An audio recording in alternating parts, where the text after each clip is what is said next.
प्रिय विद्यार्थियों एवं ज्ञान प्रेमी साथियों, आपके मन में कभी न कभी ये प्रश्न जरूर आया होगा कि ईश्वर है तो अशुभ क्यों? ईश्वर है तो पाप क्यों?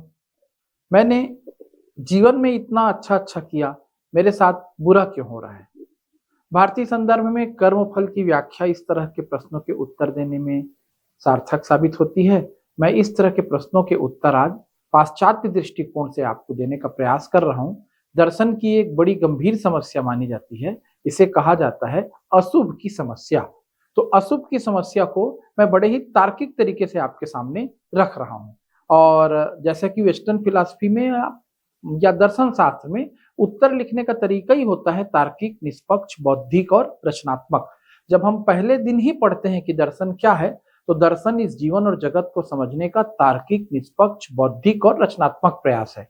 मतलब हमें तर्क से पीछे नहीं हटना है, हमें बौद्धिकता से पीछे नहीं हटना है, हमें रचनात्मकता से पीछे नहीं हटना है। तो हम उसी के आधार पर इस प्रश्न का उत्तर समझने का प्रयास कर रहे हैं। जीवन में भी ये प्रश्न आपके सामने आता है। देखिए क्या लिखा गया है। ये अरिहंत पब्लिकेशन की बुक से मैं मॉडल आंसर को ले रहा हूं, उसके आधार पर मैं आपको व्याख्या भी दे रहा हूं। व्यक्तित्वपूर्ण ईश्वर के समक्ष अशुभ एक प्रमुख समस्या है। मतलब व्यक्तित्वपूर्ण ईश्वर, हम परम ब्रह्म कह रहे हैं, यहां पर शब्द आ रहा है वेस्टर्न फिलॉसफी में व्यक्तित्वपूर्ण ईश्वर। ये मेंस के सिलेबस में भी है, याद रखिएगा। अशुभ की समस्या सीजीपीएससी मेंस में भी है। अशुभ का शाब्दिक अर्थ शुभ का अभाव है, परंतु यह शुभ का अभाव मात्र न होकर शारीरिक अथवा मानसिक दुख है जिसका कोई प्राणी अनुभव करता है, पर जिसके लिए वह स्वयं उत्तरदायी नहीं है। मतलब आपको कोई ऐसा दुख उठाना पड़े जिसके लिए आप उत्तरदायी ना हो, तो वो अशुभ है। जैसे बाढ़ आ गई, एक्सीडेंट हो गया, और भी कोई घटनाएं हो गई। अशुभ एक समस्या के रूप में ईश्वरवादियों के समक्ष उनकी मान्यताओं के कारण उत्पन्न होता है। ईश्वर की मान्यताएं ये है, ये तीन बातों को देखिएगा, तीन तर्क। विश्व में अशुभ का अस्तित्व है, मतलब अशुभ के संदर्भ में कि विश्व में अशुभ है, हमको दिखते रहती है ये घटनाएं। पाप के रूप में देखा जाए, एक्सीडेंट के रूप में देखा जाए, भूकंप के रूप में देखा जाए, महामारी के रूप में देखा जाए, हत्या अपहरण के रूप में देखा जाए, तो विश्व में अशुभ का अस्तित्व है। ये पॉइंट नंबर 1 दिमाग में बैठा लीजिएगा, है। इससे हम इनकार नहीं कर सक रहे हैं, व्यावहारिक रूप से हमें वो दिख रहा है। पॉइंट नंबर 2, ईश्वर सर्वशक्तिमान, सर्वज्ञ और सर्वव्यापक है। ओमनी प्रेजेंट है, सब कुछ जानता है, सर्वशक्तिमान है।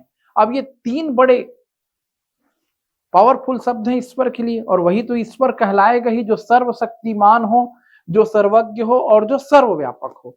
मतलब दुनिया का ऐसा कोई कोना नहीं जहां ईश्वर मौजूद ना हो, हर जगह ईश्वर है। हम बोलते हैं ईश्वर सब कुछ देख रहा है, फिर हम ईश्वर को सब कुछ जानने वाला भी बोलते हैं। ईश्वर सर्वज्ञ है, सब कुछ जानता है। और तीसरा सबसे अद्भुत बात, ईश्वर सर्वशक्तिमान है। ईश्वर की इच्छा के बिना एक पत्ता भी नहीं हिलता, हर धर्म में कहा जाता है।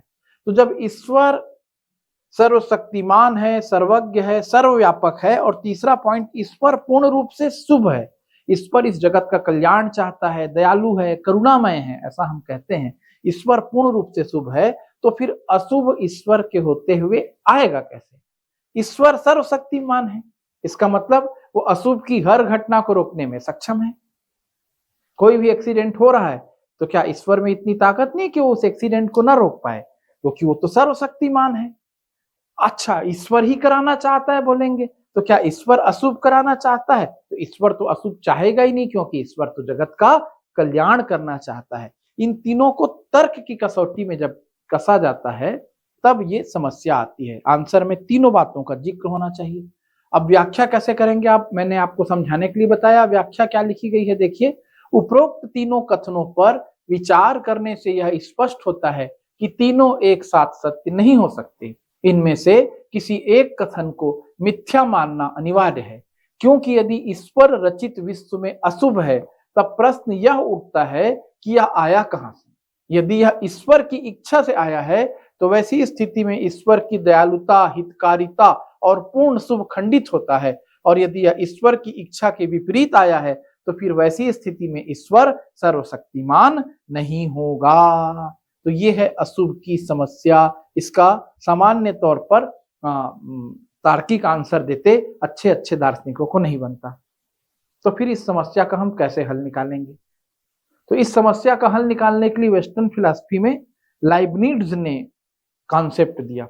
लाइबनिट्ज बहुत फेमस वेस्टर्न फिलॉसफर, और उनका एक कोटेशन, बड़ा प्यारा कोटेशन है। ये कोटेशन भी सिविल सर्विस एग्जाम में आता है, कभी पीएससी में भी आ सकता है। देखिए क्या है कोटेशन। ईश्वर अधिकतम शुभ को लाने के लिए अशुभ को जन्मने देता है, अशुभ का जन्म होने देता है। आदम का गिरना एक मंगलमय पाप था। लाइबनिट्ज के इस कथन की व्याख्या कीजिए। मतलब अशुभ क्यों आता है? अशुभ इसलिए आता है ताकि उसके माध्यम से शुभ का जन्म हो, ऐसा लाइबनिट्ज का कहना है। और उसने एक उदाहरण भी दिया कि पहला अशुभ जिससे इस सृष्टि का जन्म हुआ, यानी पहली वो घटना, पहली पाप ये थी कि आदम और ईव की कहानी आप जानते होंगे। एडम्स के द्वारा, ईश्वर के द्वारा वर्जित फल को खाना, ये एक अशुभ था, ये एक पाप था। तो यह पाप ईश्वर की इच्छा से हुआ था। आदम का गिरना एक मंगलमय पाप था। आइए देखते हैं कैसे व्याख्या करता है अशुभ की व्याख्या लाइबनिट्ज। लाइबनिट्ज के अनुसार अशुभ कोई समस्या नहीं है, बल्कि शुभत्व की उत्पत्ति व प्राप्ति का एक साधन है।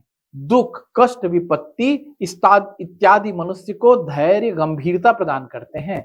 जब व्यक्ति कठिनाई में होता है तब उसमें तरह तरह के उदात्त गुण जैसे दया, करुणा, प्रेम इत्यादि का प्रादुर्भाव होता है। मतलब दुख हम सबको मांझता है, दुख हम सबको लड़ना सिखाता है।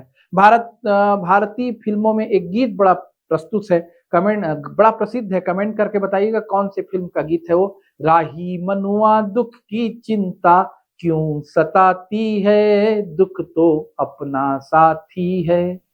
सुख है एक छांव ढलती आती है जाती है, दुख तो अपना साथी है।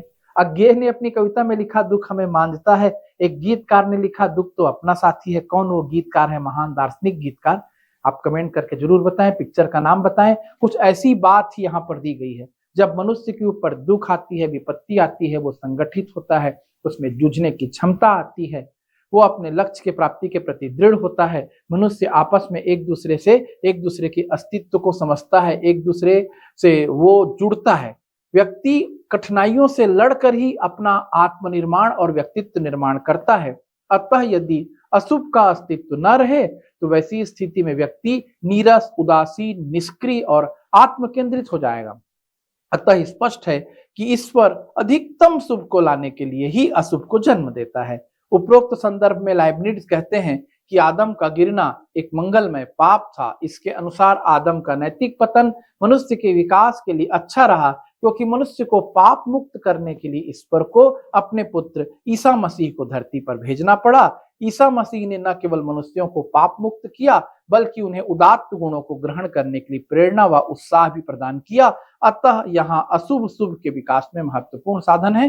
फिर इसका तर्कपूर्ण तरीके से खंडन भी किया जा रहा है, जिसे आप देखें, समझें। कोई भी तर्क दर्शन में अल्टीमेट नहीं रहता, हर तर्क के विरोध में तर्क आ ही जाता है। दरवाजा यदि आधा खुला है तो आधा बंद भी है, और यदि आधा बंद है तो आधा खुला भी है। तो इसके भी विरोध में तर्क आएंगे। मैंने आपको समझाने का प्रयास किया वेस्टर्न फिलॉसफी में अशुभ के प्रश्न की व्याख्या कैसे होती है। भारतीय परिप्रेक्ष्य में जो इसकी व्याख्या कर सकता है वो कमेंट सेक्शन में जरूर लिखे। कुछ बातें मैं आपको बता रहा हूँ भारतीय परंपरा में। ये संसार तो ईश्वर की लीला है, ये भी आप जानते हैं, और ये जगत ट्रांसफॉर्मेशन का खेल है। मतलब यहाँ पर सब कुछ सदियों से हो रहा है, चीजें रूपांतरित हो रही हैं।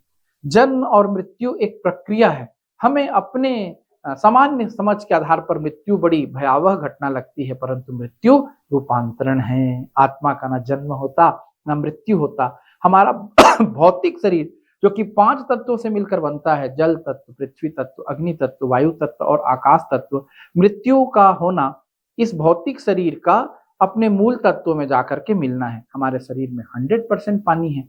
हवा के साथ तो हम निरंतर जुड़े हुए हैं, 70% पानी है। 100% का मतलब हमारे शरीर में जल की बहुत मात्रा है। मिट्टी तत्व से हमारा शरीर बनता है, मृदा से ही खाने पीने की सभी वस्तुएं मिट्टी से ही पैदा हो रही हैं। मेरे पहले लेक्चर में भी मैंने समझाया है, यत् पिंडे तत् ब्रह्मांडे। अभी मैं विस्तृत व्याख्या पर नहीं जा रहा हूं। जब हमारी मृत्यु होती है तो हमारा भौतिक शरीर जो 5 तत्वों से मिलकर बना होता है, उसके 5 तत्व वापस कहाँ चले जाते हैं?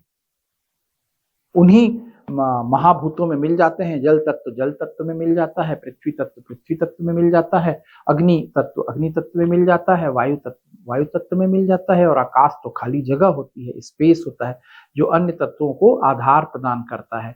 तो हमारी मृत्यु हमारे भौतिक शरीर का नष्ट होना है, भौतिक अस्तित्व का नष्ट होना है। आत्मा का न कभी जन्म होता है, न कभी मृत्यु, न जन्म न मृत्यु, न जायते मृते वा कदाचिन। तो इस सृष्टि में कैसा शुभ कैसा अशुभ सृष्टि रूपांतरण का खेल है। इसकी और भी कैसे व्याख्या हो सकती है, मैं बार बार आपको प्रेरित कर रहा हूं। ये प्रश्न तो आप सबके जीवन में कभी ना कभी आया ही होगा। इसे समझते हैं अपने अपने दृष्टिकोण से। सभी दार्शनिक आप भी अपना मत लगाइए। परीक्षा में यदि पाश्चात्य दृष्टिकोण से समझाने को कहा गया तो मैंने मॉडल आंसर आपको बताने का प्रयास किया, और ये वीडियो निश्चित रूप से उन साथियों के भी काम आएगा जिनकी दर्शन में रुचि है। फिर अगले लेक्चर में आपसे मुलाकात होगी, तब तक के लिए धन्यवाद। जय हिंद, जय भारत।